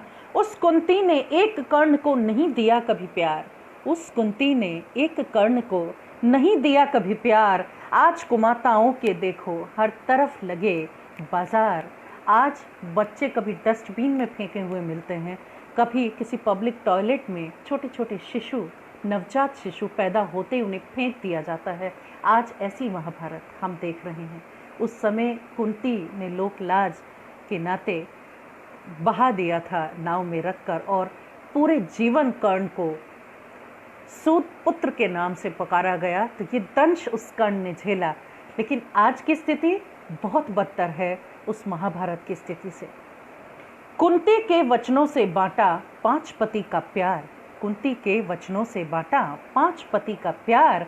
आज द्रौपदी बना रही है सिक्कों की झनकार, आज द्रौपदी बना रही है सिक्कों की झनकार। आज दुशासन घर घर रहते हैं नहीं जानता कौन, आज घर में बच्चियां सुरक्षित नहीं हैं, आज अपने परिवार में बच्चियां सुरक्षित नहीं हैं। आज दुशासन घर घर रहते हैं नहीं जानता कौन। फर्क तो बस इतना सा है कि आज भीम है मौन, जिसे कहना चाहिए कि आज भीम मौन, भीम बदला लेने को उतारू नहीं है। शायद इसीलिए आज की महाभारत इतने तांडव पर, इतने उत्पात पर उतारू हो चुकी है। आज कई एकलव्य फिर से चले गए संसार में, द्रोण आज भी घिरे बैठे हैं फन के अहंकार से, द्रोण आज भी घिरे बैठे हैं फन के अहंकार से। वह महाभारत छोटी सी थी चली 18 दिन, वह महाभारत छोटी सी थी चली 18 दिन। ये महाभारत अंतहीन है कहाँ रात कहाँ दिन। कल्पना सेन गुप्ता जी कह रही हैं, बहुत बढ़िया, शुक्रिया कल्पना जी, बहुत बहुत आभार। विकास चौरसिया जी नमस्कार। यह महाभारत छोटी सी थी चली 18 दिन, यह महाभारत अंतहीन है कहाँ रात कहाँ दिन। काट रहे हैं दिन अपने हम अब सांसें गिन गिन, काट रहे हैं दिन अपने हम अब सांसें गिन गिन। आज युद्ध में सब शामिल हैं कौरव पांडव बिन। आज आपको लगता होगा कि आप भी किसी युद्ध में शामिल हैं, आज मुझे भी ऐसा लगता है कि मैं भी किसी युद्ध में शामिल हूँ। हर व्यक्ति युद्ध लड़ रहा है, कौन नेता है, हम किसका पक्ष ले रहे हैं, धर्म पर वार कर रहे हैं या अधर्म को पछाड़ रहे हैं, हमें नहीं मालूम। एक ऐसी धुंधली एक परत हमारी आंखों के सामने है, हम एक ऐसे एक कवच में अपने आप को बंद पर प्राप्त करते हैं कि आज युद्ध में सब शामिल हैं कौरव पांडव बिन। हे कृष्ण आज तू दे दे इच्छा मृत्यु का वरदान, हे कृष्ण, तब कलम कहती है हे कृष्ण आज तू दे दे इच्छा मृत्यु का वरदान। नहीं देखना हमें भीष्म सा लुटता हुआ सम्मान। भीष्म को, अपने पुत्र वधू को सभा में आपने जो देखा होगा, जो चीरहरण हुआ, तो भीष्म ने लुटता हुआ सम्मान अपनी आंखों के सामने वो नजरें गड़ाकर बैठे थे, लेकिन कुछ नहीं कर सकते थे। ऐसे उसूल, ऐसे प्रिंसिपल्स को फॉलो करते हुए ऐसी स्थितियां कौरवों ने पैदा कर दी कि उन्हें देखना पड़ा। हमें नहीं देखना भीष्म सा लुटता हुआ सम्मान। होगी खेली कौरव पांडव ने कभी कोई महाभारत, हम तो हर दिन देख रहे हैं एक नई महाभारत, हम तो हर दिन देख रहे हैं एक नई महाभारत। और अब आइए बात करें, ये तो हुई बात महाभारत की। प्रिंस कुमार जैन कह रहे हैं ब्यूटीफुल। लोकेंद्र शर्मा जी आए हैं, नमस्कार। तब भी ज्ञान अमीरों को दिया जाता था और अब भी भेदभाव, हर चीज़ में राजनीति। जी बिल्कुल ठीक बात है लोकेंद्र जी, काफ़ी हद तक सहमत हूँ आपकी इस बात से। बात करें कठपुतली कविता की, जिसका जिक्र मैंने पहले किया था कि कभी कभी आपको लगता होगा कि हम किस डोर से संचालित हैं हमें मालूम नहीं, कौन हमें चला रहा है हमें मालूम नहीं, कोई तमाशा हो रहा है और हम मात्र एक किरदार हैं। कठपुतली कविता का आरंभ मैं करूंगी। कठपुतली कठपुतली हुआ कोलाहल। पहले कठपुतली का खेल दिखाने, क्योंकि ये मेरी बचपन की भी कविता है, तो ये भी मेरे बचपन की कविता है। आज के दौर में तो सब कुछ स्मार्टफोन पे, मोबाइल पर उपलब्ध है, लेकिन उस समय कठपुतली का खेल दिखाने वाले घूमते थे गली गली में, और बच्चे भागते थे, हम भागते थे कठपुतली का खेल देखने के लिए। और वो एक बायोस्कोप हुआ करता था जिसमें हम ऐसे ऐसे हाथ करके, और उसको एक गोल गोल वो कैमरा बना होता था, और उसमें वो बायोस्कोप की रील चलती थी। तो कुछ पैसे मम्मी पापा से लेकर, पॉकेट मनी के पैसों में से वो बायोस्कोप देखा करते थे। वो दौर बचपन का जिया है हमने। तो कठपुतली ये उस समय की कविता है। कठपुतली कठपुतली हुआ कोलाहल, स्वप्न से मैं जागी बाहर गई निकल। अचानक जब आवाज़ सुनते तो कई बार नींद भी टूट जाती है और तंद्रा भी टूटती कि कठपुतली वाला आया है। सब कुछ अलबेला, कठपुतली की बोली, कठपुतली का ज्ञान, सब कुछ अलबेला, मैं अनभिज्ञ अनजान। जितनी समझ मुझ में थी और जितनी समझ आज मुझ में है, तो कठपुतली की बोली, कठपुतली बोल रही थी। बोलता कोई और था, लेकिन दिखाई ऐसा देता था जैसे कठपुतली बोल रही है। कठपुतली की बोली, कठपुतली का ज्ञान, सब कुछ अलबेला, मैं अनभिज्ञ अनजान। कठपुतली की आंखों में खो गई थी मैं, उसके जीवन की सार्थकता को जान रही थी मैं। कठपुतली ने सीधा सवाल किया। स्त्री विमर्श आप यहाँ देखिए कि अपने चरम पर पहुँचता है। कठपुतली बोली, क्या है तेरा जीवन? कठपुतली ने सीधे एक लड़की से, बालिका से, एक स्त्री से सवाल किया, क्या है तेरा जीवन? देख मेरी ओर, है तन नहीं है मन। वो कठपुतली एक जीवित स्त्री से कह रही है कि तेरा जीवन क्या है? मुझे देख, सिर्फ तन है, मन नहीं है। स्वामिनी तू मन की। उस औरत को वो तंज देते हुए कहती हैं कि तू स्वामिनी है मन की, और मेरे पास है तन, कि मेरे पास सिर्फ शरीर है। तू तो है मनुष्य, तन मन का संगम। फिर वो उसे कहती कि तुम तो तन और मन दोनों का संगम हो, है ना? तो वो स्त्री अपने आप में सोचने पर मजबूर होती कि हाँ, मैं तो तन और मन दोनों का संगम हूँ। फिर कठपुतली इतराते हुए कहती है, मालिक की खातिर जीती हूँ मैं, हाँ काष्ठ निर्मित कठपुतली हूँ मैं। बड़े शान से वो दावा पेश करती है कि हाँ, लकड़ी की बनी हुई कठपुतली हूँ और मैं अपने मालिक के खातिर जीती हूँ। आज कटु सत्य से मिल रही थी मैं। उस स्त्री के मन में, उस बालिका के मन में, उस औरत के मन में उस कठपुतली को देखकर बहुत बड़ा एक चिंतन उभर कर आता है।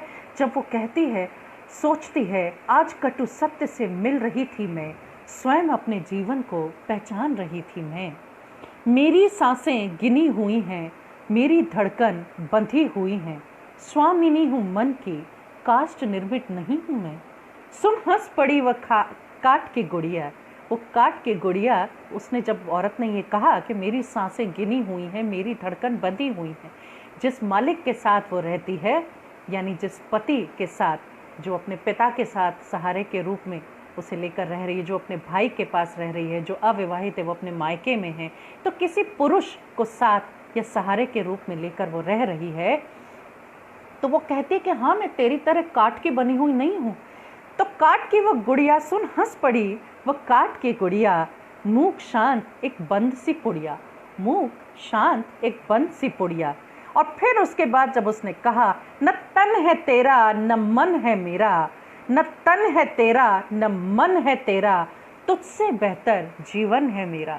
कठपुतली उसे कहती है कि न तन तेरा न मन तेरा, तेरे मन पर तेरा अधिकार नहीं, तेरे तन पर तेरा अधिकार नहीं, तेरे चिंतन पर तेरा अधिकार नहीं, तेरे आचरण पर तेरा अधिकार नहीं, तुझसे जीवन, तुझसे बेहतर जीवन है मेरा। नाचती हूँ मैं, थकती नहीं, मैं नाचती हूँ, और क्योंकि मेरे शरीर में मांस मज्जा हड्डी रक्त नहीं है, तो मैं थकती नहीं हूँ। समझाती हूँ मैं, बोलती नहीं। कठपुतली अपने प्रदर्शन से सब कुछ समझाती है, लेकिन वो स्वयं नहीं बोलती, बोलता पीछे से नेपथ्य में कोई और है। तो कठपुतली कह रही है कि तुझसे तो मेरा बेहतर जीवन है कि मैं कभी थकती नहीं, समझा देती हूँ सब कुछ, बोलती नहीं। मन नहीं है मेरा, न सोचा न देखा। वो कहती है कि मन नहीं है मेरा, न मैंने कभी देखा और न कभी सोचा कि मेरा मन हो। पर तू क्या है? सोचा, देखा? उसने उस स्त्री को कहा कि तू क्या है? तेरे पास तो मन है, तूने कभी देखा या सोचा? मन की स्वामिनी और भावना पराई।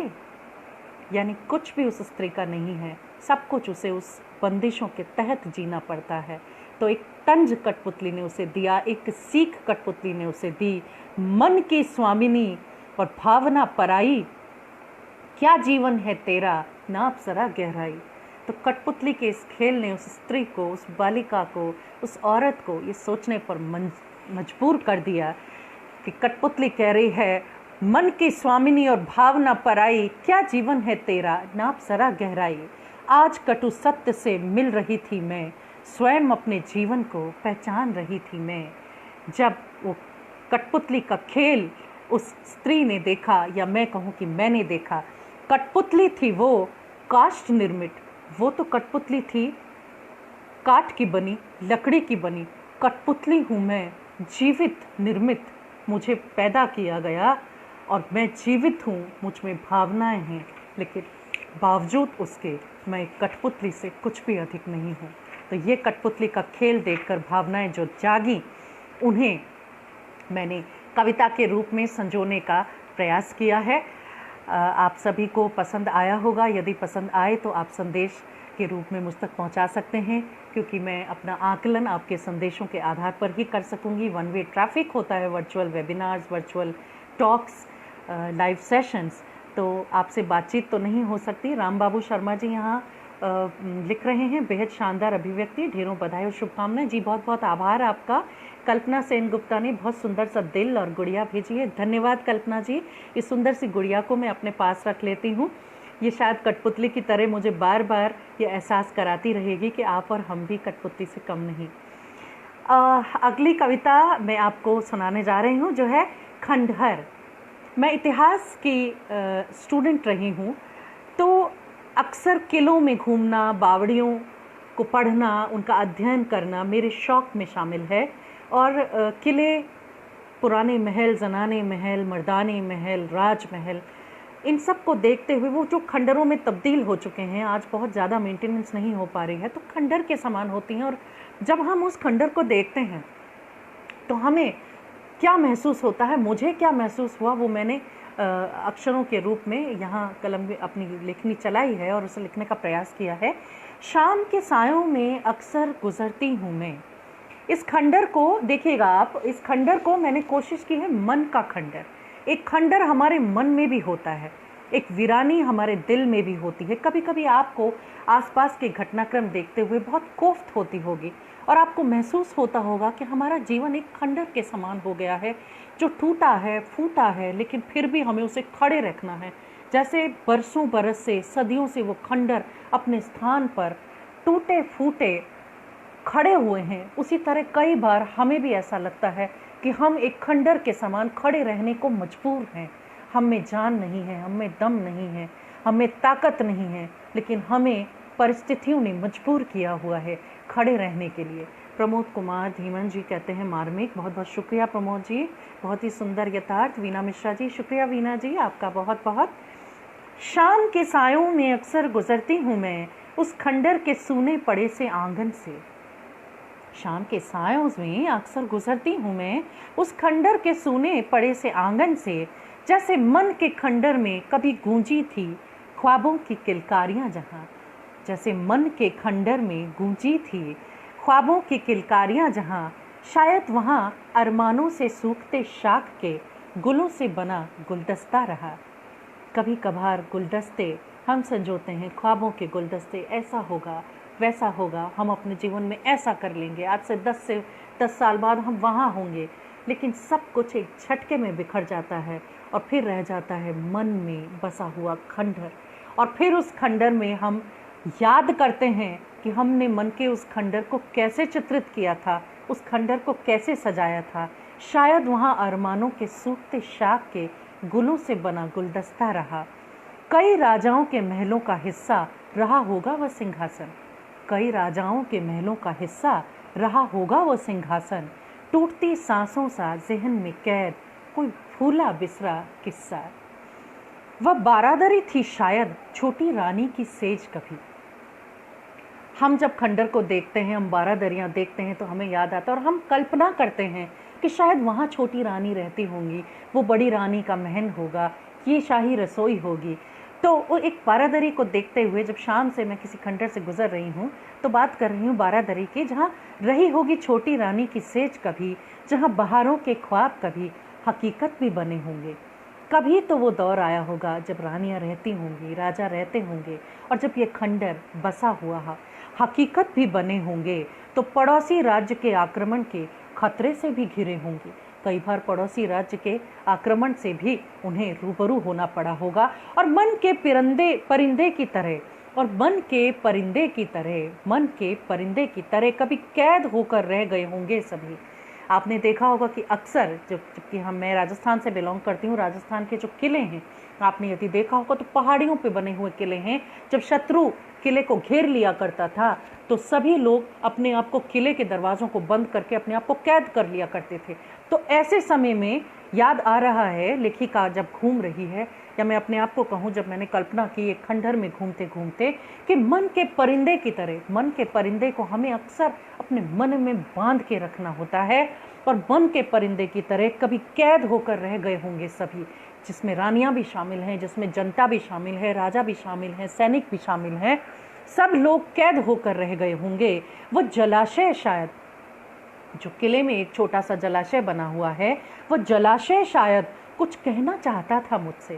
वो जलाशय शायद कुछ कहना चाहता था मुझसे हमेशा, मेरे जल महल के जल सा तूने भी तो खुद को खुद में समेटा। उस जलाशय जो अब सिमट कर एक पोखर का रूप ले लिया है, तो मुझे याद आता है कि हम अपने मन के जल महलों को, हम अपने अरमानों को कई बार कितनी हद तक कंप्रेस कर लेते हैं, समेट लेते हैं। तो खंडर को देखकर याद आ रहा है कि तूने भी तो खुद को है खुद में समेटा। उस टूटे झरोखे से देखे होंगे, कोई टूटा झरोखा देखकर ख्याल आता है कि उस टूटे झरोखे से देखे होंगे कई राजकुमारियों ने अपने भविष्य के स्वप्न, जैसे कलियों के खिलने पर आया करता है गुलों की पंखुड़ियों पर सवार। वह पास की पहाड़ी पर बना मंदिर, किला जिस पहाड़ी पर बना है उसके पास में एक और छोटी पहाड़ी है जिस पर एक मंदिर बना हुआ है। वह पास की पहाड़ी पर बना मंदिर रहा होगा कितनी ही मन्नतों का आसरा। हम मंदिरों पर चढ़ते हैं, पहाड़ियाँ चढ़कर जाते हैं, चढ़ाई करके वैष्णो देवी जब हम जाते हैं, आजकल तो हेलीकॉप्टर्स हो गए हैं। जब मैं स्कूल टाइम में थी, जब मैं वैष्णो देवी गई तो हम पैदल चलकर गए थे। तो हम बड़ी बड़ी पहाड़ियाँ चढ़ते हैं माताओं के दर्शन के लिए। तो ऐसे ही कितनी सारी मन्नतें मानने के लिए उस पहाड़ी के मंदिर पर लोग गए होंगे। ये बात जो लेखक है या जो घुमंतु प्राणी है जो वहाँ घूम रहा है खंडर में, वो लिख रहा है, रहा होगा कितनी ही मन्नतों का आसरा, जैसे हो मन मंदिर में बसी मूरत और चेतना के पुजारी के बीच का फासला। आंगन के उस फव्वारे ने कई शामों को बनाया होगा रंगीन। हेरिटेज होटल्स में कन्वर्ट हो चुके हैं वो खंडर, आजकल खंडर नहीं रहे, उन्हें हेरिटेज हवेलीज़ का नाम दे दिया गया है। और आप देखते होंगे जब हमारा कोई विशेष मेहमान आता है तो हम उन्हें रिसॉर्ट में ले जाना पसंद करते हैं। उस रिसॉर्ट में क्या होता है जी, वही रॉयल लुक वाली चीज़ है। तो कलर्ड फव्वारे उस समय भी हुआ करते थे और आज भी। तो आंगन के फव्वारे को देखकर याद आता है कि कई शामों को वहाँ नृत्य हुआ होगा, जैसे नर्तकियाँ हुआ करती थीं। तो हम एहसास कर रहे हैं आंगन के उस फव्वारे ने कई शामों को बनाया होगा रंगीन। आज मगर डूबते सूर्य ने बना दी है शाम मेरी गमगीन। कहाँ छिप गए लम्हे वक्त के, क्यों ओढ़ लिया काला आंचल। बारिश की बूंदें तपती ज़मीन थी और खंडर में थी हलचल। आज बारिश की बूंद थी, तपती हुई ज़मीन पर जब बारिश की बूंद पड़ती है तो वो उछलती है। इसी प्रकार का उछाल मन के अंदर आया और खंडर में हलचल हुई, मन के खंडर में भी और उस खंडर में भी जिसमें लेखिका या लेखक या घुमंतु प्राणी विचरण कर रहा है। कहीं टूटे महलों में बीते लम्हों के रुदन की गूंज थी, कहीं मन के खंडर में वर्षों से काबिज तन्हाई की गूंज थी। कहीं मन के खंडर में वर्षों से काबिज तन्हाई की गूंज थी। तो ये आकलन रहा खंडर में जाने का कि कितनी सारी बातों का संकलन एक साथ, कि राजकुमारियों की सेज भी हमने वहाँ देख ली, हमने बारादरी भी देख ली, हमने फव्वारे भी देख लिए, और जब उनको अपने आप से जोड़ा तो दिखाई दिया कि ये सारी चीज़ें हमारे मन के अंदर मौजूद हैं। और खंडर की तरह, जैसे खंडर अपने इन सभी पार्ट्स को, अपने इन सभी हिस्सों को, इन सभी तत्वों को लेकर खड़ा है, मजबूर है खड़े रहने के लिए, उसी तरह हम भी अपने मन में उस खंडर को समेटे खड़े हुए हैं, निरंतर चलते जा रहे हैं, चलते जाने के लिए, जीते जाने के लिए। और अब क्रंदन, शाम का समय है और अंतर्राष्ट्रीय काव्य मंच ने शायद ये समय विदेशी जो दर्शक हैं या श्रोता हैं उनको ध्यान में रखते हुए रखा होगा। 9:30 पर हमने आरंभ किया था। 1-2 कविताएं और मेरे पास हैं, हालांकि ये पूरा संग्रह है, लेकिन मैं 2 से 3 कविताओं के बाद अब इसे सत्र को अंत करूंगी। कल्पना सेनगुप्ता जी कह रही हैं सुंदर चित्रण। जी आभार बहुत बहुत। अब मैं आपको जो कविता सुना रही हूँ वो है क्रंदन। हर व्यक्ति के मन में ऐसा क्रंदन उभरता होगा, मेरे मन में भी उभरा, तो मैंने उसे चित्रित करने का प्रयास किया है। जब शाम की घनी सिहरन सी घनघोर उदासी छा जाती, मजबूर क्षणों की कैद में वहीं कलम हाथ से गिर जाती। जब शाम की घनी सिहरन सी घनघोर उदासी छा जाती, मजबूर क्षणों की कैद में वहीं कलम हाथ से गिर जाती। क्या क्या लिखा ना लिखा कभी सब उमड़ घुमड़ कर आ जाता। क्या क्या लिखा ना लिखा कभी सब उमड़ घुमड़ कर आ जाता। इस विवश वक्त के क्रंदन सा घनघोर अंधेरा छा जाता। इस विवश वक्त के क्रंदन सा घनघोर अंधेरा छा जाता। मन खोल के साकल तन की जब, मन खोल के साकल तन की, हमारे मन पर साकल लगी हुई है और वो साकल है तन की, हमारे तन के अंदर छुपा हुआ है मन, और उस मन की साकल को तोड़कर कई बार मन निकल जाता है बाहर। मन खोल के साकल तन की जब विचलित गलियों में मुड़ जाता। जिस राह है दरवाजे सब बंद, बस वहीं वक्त भी थम जाता। किस हाथ है रेखा मेरी सी, हम ढूंढते हैं कि कोई मेरे जैसा मिल जाए, कोई मेरे जैसा क्या इस दुनिया में बना नहीं। किस हाथ है रेखा मेरी सी, ये प्रश्न पहेली बन जाता। या चले चली हूँ राह जुदा, जिस ओर मुसाफिर गुम जाता। फिर कभी कभी ख्याल आता है क्या मैं गलत रास्ते पे तो नहीं चली गई जहाँ राही गुम जाता है। क्या मैं कुछ गलत तो नहीं सोच रही, क्या मेरा ख्वाब गलत तो नहीं है, क्या मैं अपनी चादर से ज़्यादा बड़ा सपना तो नहीं देख रही हूँ। या चले चली हूँ राह जुदा, जिस ओर मुसाफिर गुम जाता। सपनों की बैसाखी भी अब तन छोड़ चली मन हिल जाता। सपनों की बैसाखी, जब व्यक्ति नहीं चल पाता, जब व्यक्ति मुश्किलों में होता है, मजबूरियों में घिरा होता है, परिस्थितियों से घिरा होता है, तो वो सपनों की बैसाखियों के सहारे चलने की कोशिश करता है। वो कुछ ख्वाब बुनता है, लेकिन कई बार सपनों की बैसाखी भी तन को छोड़कर चली जाती है, मन हिल जाता। सपनों की बैसाखी भी अब तन छोड़ चली मन हिल जाता। जब शाम की घनी सिहरन सी घनघोर उदासी छा जाती, मजबूर क्षणों की कैद में वहीं कलम हाथ से गिर जाती। कैसा क्रंदन है चहूं ओर, कैसा क्रंदन है चहूं ओर, क्या क्या बयार में घुल जाता। नैनों का क्रंदन गीला था, नैनों से जब अश्रु बहते हैं तो वो क्रंदन गीला होता है। नैनों का क्रंदन गीला था, अब शुष्क रात में ढल जाता। और एक क्रंदन ऐसा होता है जिसमें रात रात हम रोते हैं, लेकिन वो गीलापन को देख नहीं पाता।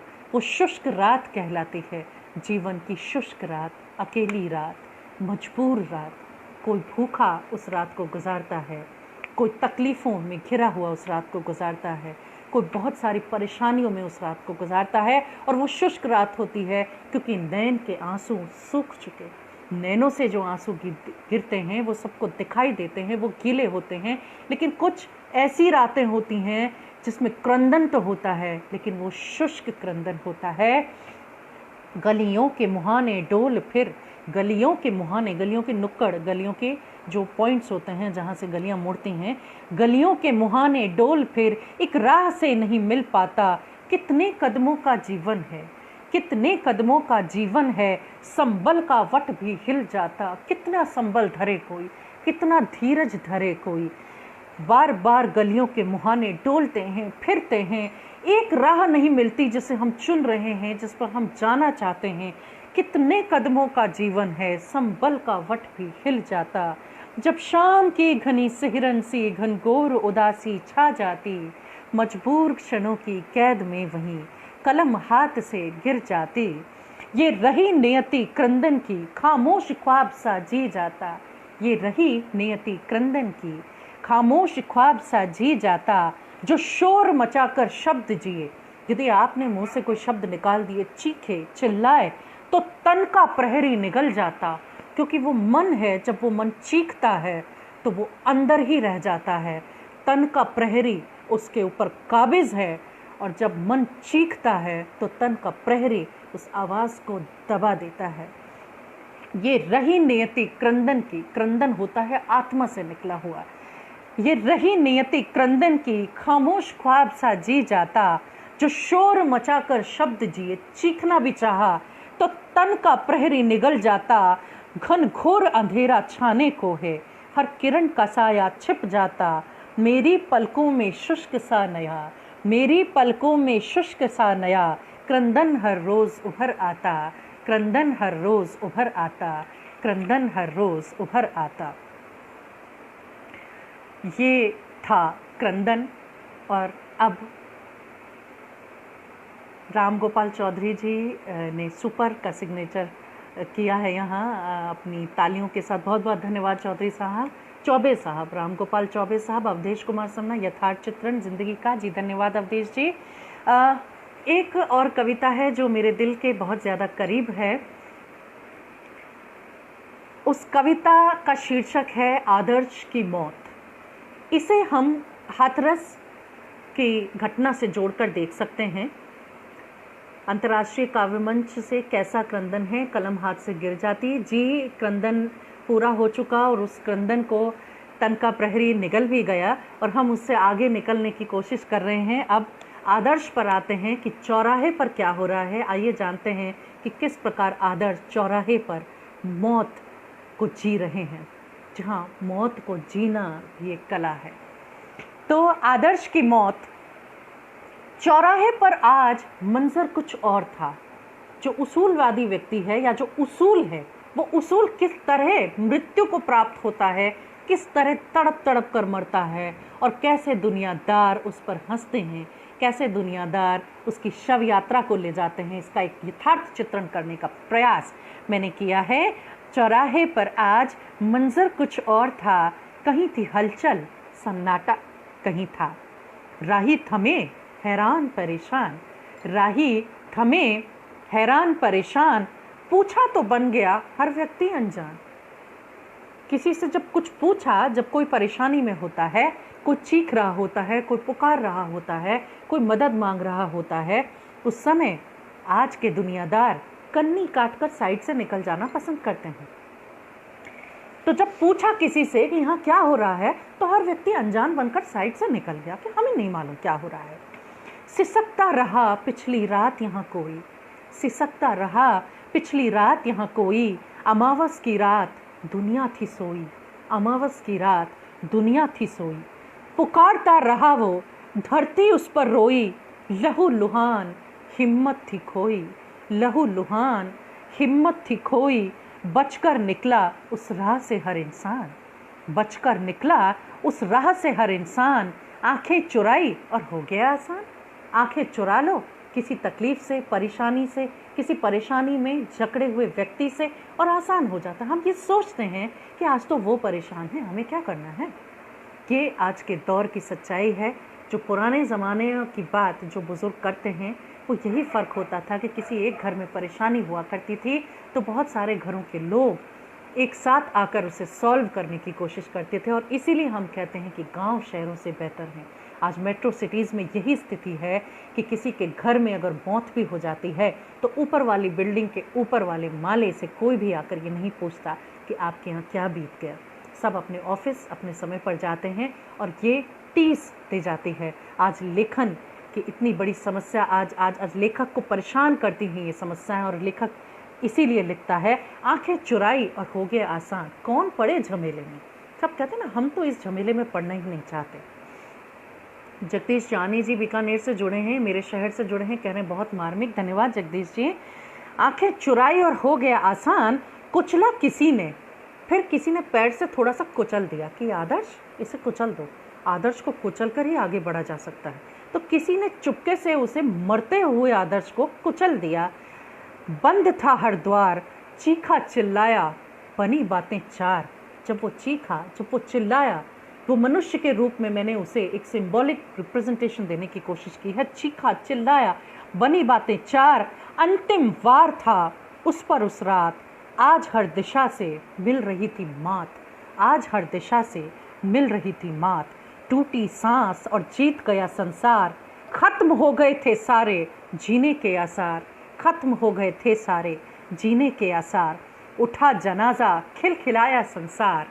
आदर्श जब मरा तो पूरा संसार उठ गया। अमावस की रात को उठकर बाहर आ गया, खिलखिला गया। मुंह छुपा कर रोया तो बस पालनहार, मुंह छुपा कर रोया तो बस पालनहार। कंधा देने की होड़ थी मची, उसकी शव यात्रा को कंधा देने के लिए सारे दुनियादार लपक कर आ गए थे। मुखाग्नि देने को थे सारे तैयार कि इस आदर्श को खत्म करो। वहीं शमशान से आई एक आवाज़, शमशान से एक आवाज़ आई। जब शमशान में चिता को मुखाग्नि दे दी गई तो उन्होंने कहा, अच्छा हुआ जो चला गया, अच्छा हुआ जो चला गया। धरती का बोझ अपने आप उठ गया। आदर्श की पालना करने वाले व्यक्ति को धरती का बोझ समझकर दुनियादार कहते हैं, अच्छा हुआ जो चला गया, धरती का बोझ अपने आप उठ गया। चलने से रोका इसने संसार। सब पीछे से बात कर रहे हैं। आप देखिए, मरे हुए व्यक्ति की अक्सर तारीफ सुनने को मिलती है, लेकिन जब आदर्श की मौत होती है तो लोग कह रहे हैं, चलने से रोका इसने संसार, इसके रहते न चलता कारोबार। अगर ये जीवित रहता तो अपना व्यापार कैसे चलता, अपना कारोबार कैसे चलता।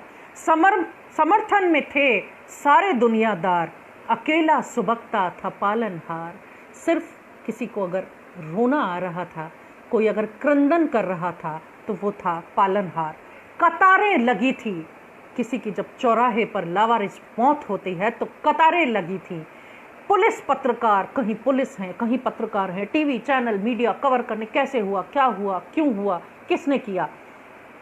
कतारें लगी थी, पुलिस पत्रकार। ऐसी खबरों से तो होता व्यापार, ऐसी ही खबरों से तो अखबार चलते हैं, ऐसी ही खबरों से तो टीआरपी मिलती है, ऐसी खबरों से ही तो होता व्यापार। यही तो दिलाएंगी पाठकों का प्यार, ऐसी खबरें ही तो, चटकारेदार खबरें ही तो पाठकों का प्यार दिलाएंगे।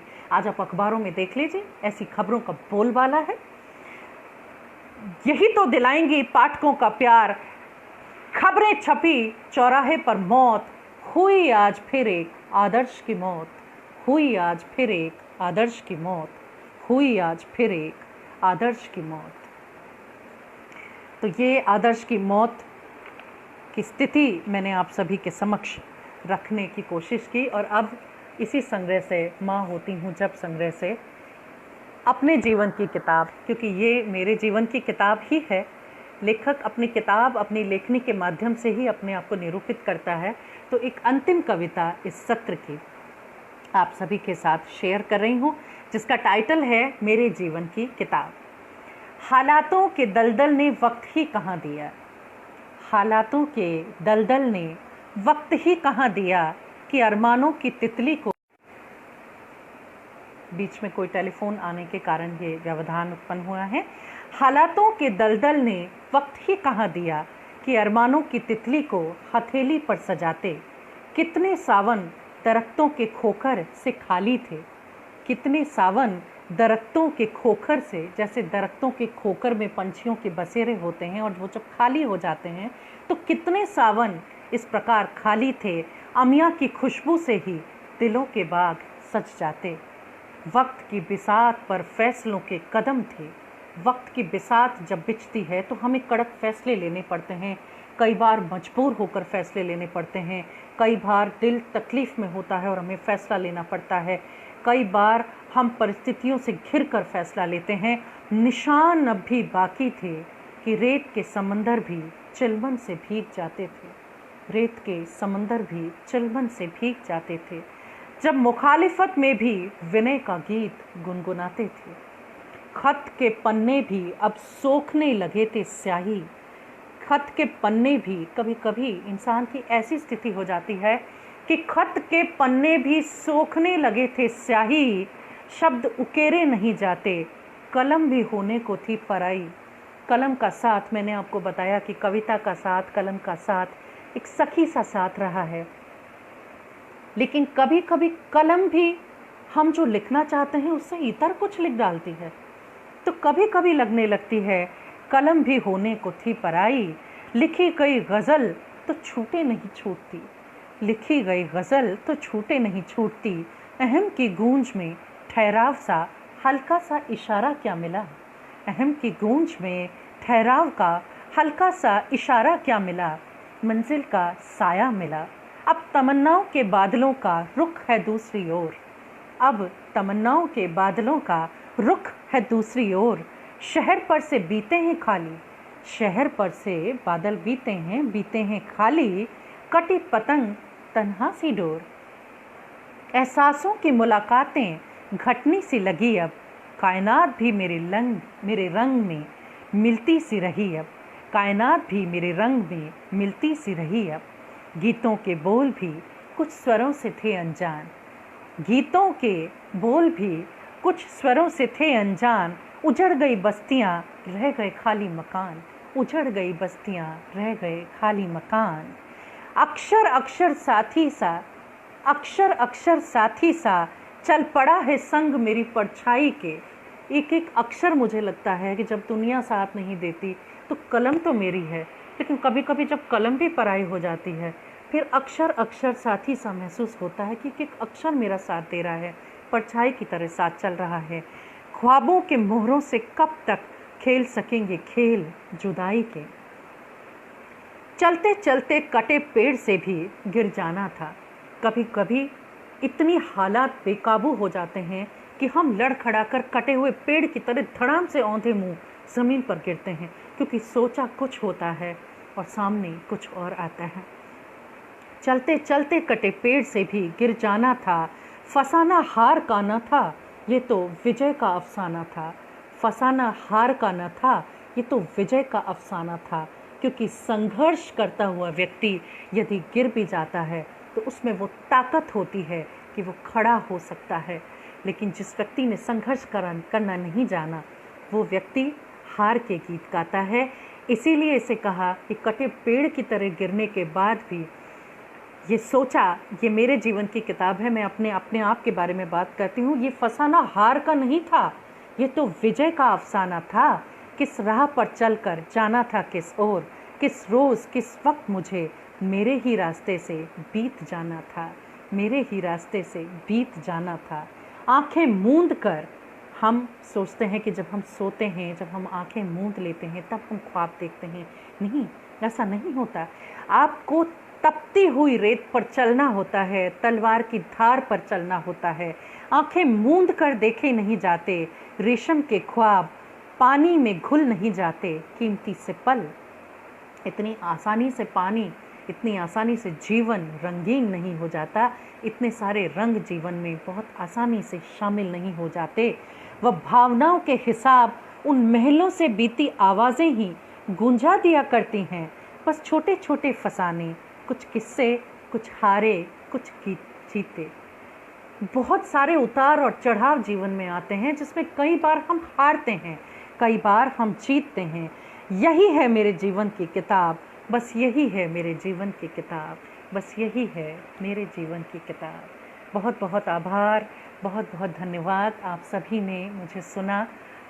बहुत सारी कविताएं हैं क्योंकि पूरा संग्रह है, लेकिन समय की सीमा है और उसको ध्यान में रखते हुए अगला जब कभी सत्र होगा तो कुछ और कविताएं भी आपके साथ बांटने का प्रयास करूंगी। एक बार पुनः गांधी जयंती, शास्त्री जयंती की शुभकामनाओं के साथ आपने अपने संदेश जो भेजे हैं उन संदेशों को अब मैं इस रिकॉर्डिंग में देखूंगी और कोशिश करूंगी कि आप सभी को जवाब दूं। विवेक जी, आपके अलावा अंतर्राष्ट्रीय मंच की आयोजन समिति से मेरा परिचय नहीं है, इसलिए मैं विवेक जी का नाम ले रही हूँ, लेकिन जिनका मैं नाम नहीं ले रही उनको भी सादर अभिनंदन और बहुत बहुत शुक्रिया कि आपने मुझे ये अवसर प्रदान किया और आपने मुझे सुना। मैं आप सभी का पुनः हाथ जोड़कर आभार व्यक्त करती हूँ और अब आपकी अनुमति से, इस मंच की अनुमति से फिनिश बटन को दबा रही हूँ। जी, एक बार पुनः शुक्रिया, शुभ रात्रि, अभिनंदन।